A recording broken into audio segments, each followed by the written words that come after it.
Back to news. Zika virus పై వైద్య ఆరోగ్య శాఖ అప్రమత్తమైంది. శంషాబాద్ ఎయిర్పోర్ట్ లో ఇప్పటికే స్క్రీనింగ్ క్యాంప్ నిర్వహిస్తుంటే ఇక సికింద్రాబాద్ రైల్వే స్టేషన్ లో స్క్రీనింగ్ సెంటర్ ఏర్పాటుకు రంగం సిద్ధమైంది.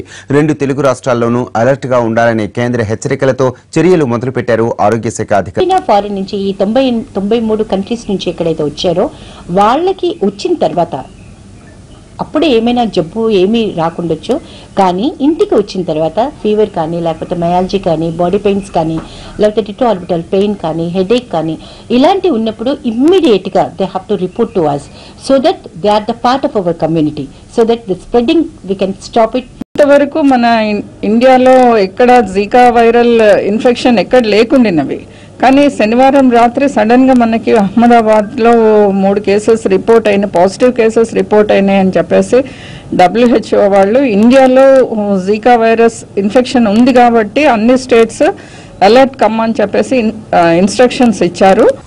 ప్రస్తుతం 90 దేశాల్లో జికా వైరస్ వేగంగా విజృంభిస్తూ ఉండటం, భారత్లోనూ జికా వైరస్ వెలుగు చూడడంతో 2 తెలుగు రాష్ట్రాల వైద్యాధికారులు అప్రమత్తమయ్యారు. జికా వైరస్ సోకకుండా విస్తరించకుండా ఉండేందుకు తక్షణ చర్యలు తీసుకోవాలని కేంద్రం హెచ్చరించడంతో తెలుగు రాష్ట్రాల ఆరోగ్య శాఖ అధికారులు చర్యలు ప్రారంభించారు.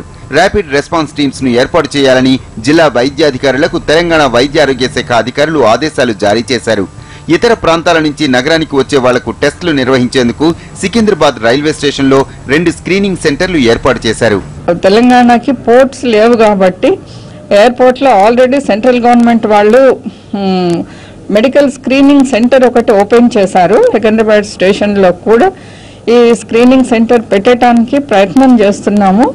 అన్ని ఏర్పాట్లు అయిన తర్వాత ఒక 2-3 రోజుల్లో సికింద్రాబాద్ స్టేషన్ లో కూడా ఈ స్క్రీనింగ్ సెంటర్ పెట్టడానికి